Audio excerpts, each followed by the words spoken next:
Welcome to Horizons of Thought. In my last video, I made plans for this week.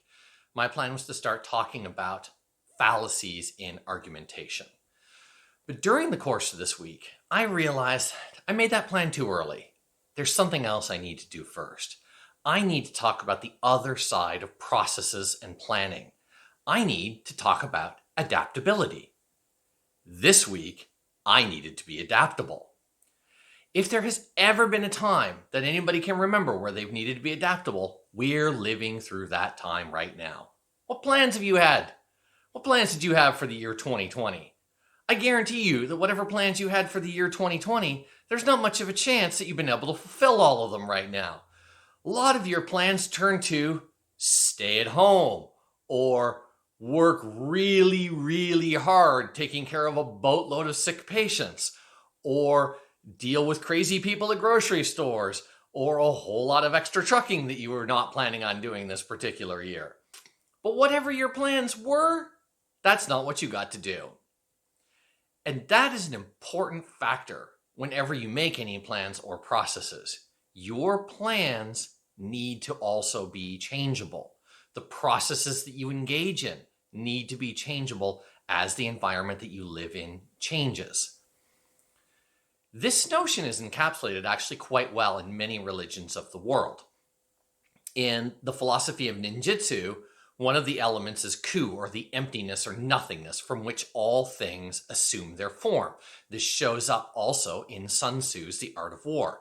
The leader who changes his tactics in accordance with his adversary and thereby controls the issue may be called the god of war. Absolutely true, incredibly important. We need to be adaptable. On that issue, another one of the things I've noticed in social media is a lot of people making assumptions about what constitutes good and bad leadership in the world today. And they're making their assumptions too early. And it's been really embarrassing, to be perfectly honest with you, to see somebody draw a map of the world and say this particular country has shown good leadership or that particular country has shown bad leadership based on the statistics that they have now. I don't know yet. We got another couple of years to go through this. I don't really know what country's necessarily going to, in the end, have shown good or bad leadership. But I do know one thing. People who think that the only aspect of the leadership is what one group of experts is telling them they should do are definitely going to be not knowing what good leadership is. So, for instance, right now, a very sound epidemiological response to this particular pandemic from the point of view of cutting down the number of people who are infected and possibly removing it from your country is lockdowns of various kinds.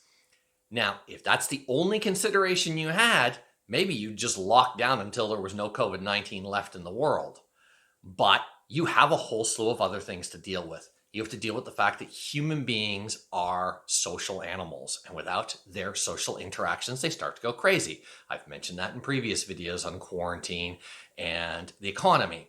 You also, again, have to deal with economic situations. World economies are not things that just magically spring out of thin air. They are not just infinite fountains of wealth and power. World economies exist, and the strength of them exists because of individuals who are going out and producing things. If production is not engaged in an economy, then nothing flows back and forth. You have nothing. If you don't grow the food, you can't feed the people. If you don't make the goods, you can't supply the people. If you don't build the buildings, you can't house the people. And if you don't construct the roads, you can't move anything anyway. And that also works for flights and oceans as well. When you think about the policies that you would want to have in the case of this particular pandemic that's going on then, when you think about what you think is a good policy or bad policy, you have to consider all these different things. And a whole lot more than I'm not going to discuss in a tiny short video. You have to think about them all the time.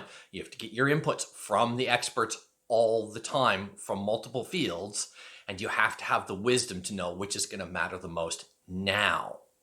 If you're going to be a particularly good leader, you're going to have to change up the policies and the things that you do in your country as you get new information. Right at the beginning of this particular pandemic, we have had a number suggesting that about 2 or 3% of all the people who get this disease are going to die from it. That's quite a large number compared to the 0.1% or less that we get from flus. That number has caused people to engage in policy decisions. How accurate is that number? We don't entirely know yet. One of the ways you can find out is to go out and actually test populations for serum responses to see if they've got the antibodies in their body for COVID-19. If you don't do that kind of thing, if all you do is test people who are already showing up sick, you're going to think that there are more ill people than there necessarily are.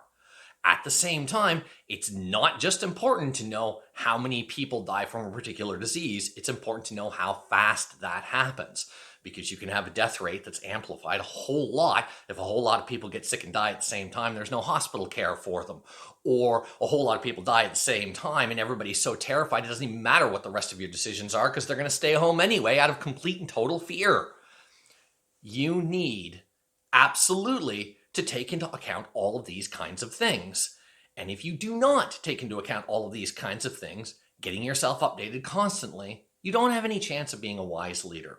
And this particular example is nice and extreme. It's what we're living in now, but it actually applies all over the world to any governance of any kind, whether you're talking about running a country, whether you're talking about running a business or running a nonprofit.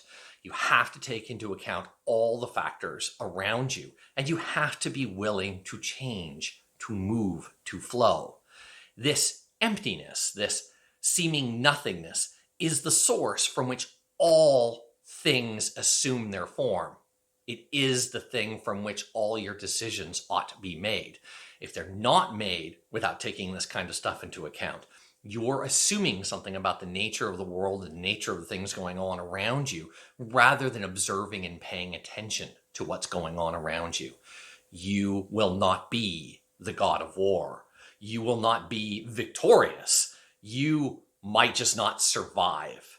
And you might find out that everything that you've planned and all the processes you've made have still created an incredibly terrible set of circumstances for the people around you. So, the counsel I would give right now, if you're not in power and eventually you want to be, watch what's going on around you. Pay attention to what people are saying about what does and does not work, what constitutes good leadership. Make a little note in your notebook about this. Go look at it a month later. Go look at it 2 months later. Go look at it 3 months later. I guarantee you that almost everything you've heard from anybody you know, it's just wrong. In the last 3 months, the opinions that I've seen and the stuff that I've seen, no, just no. On top of that, think about how people were reacting and behaving in the past versus now, what they were thinking about this particular pandemic and all the issues around about 4 months ago, 3 months ago, 2 months ago, 1 month ago. And then look at how people have changed their opinions. Because you will see a reenactment of a thing that you should have, if you have any wisdom at all, noticed about yourself when you were very young. That you have a great deal of certainty about your opinions, but your opinions change very quickly. This is a thing you'll also notice with people. They've had a great deal of certainty about their opinions on all the topics involving this pandemic, and their opinions have changed very quickly. So you will see for a great many of people, they've been able to adapt, but they have not learned the wisdom. They have not learned the understanding of what it means to adapt, that you want to show some humility in your beliefs about what is good and what is not good leadership, and you want to pay attention to the possibility that maybe you just don't know enough. Maybe you want to be silent for the moment, and when you do speak up, you want to make it really clear, this is what I am saying now based on the things that I know and the facts that I've observed and the studies that I've looked at and the advice that I've gotten from wise counsel now, and that things might change. Very, very important to be changeable and to be aware of the need for that changeability and aware of that process within you. And with that, I hope you have enjoyed this episode of Horizons of Thought. If you liked what I had to say, click the like button. If you did not, click the dislike button. In either case, please leave a comment and leave some thoughts on what I ought to do next.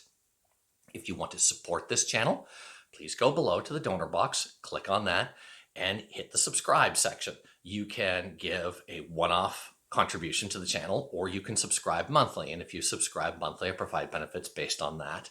But I also take into account any of the comments that I've got in the comment feed below to come up with new ideas for this channel.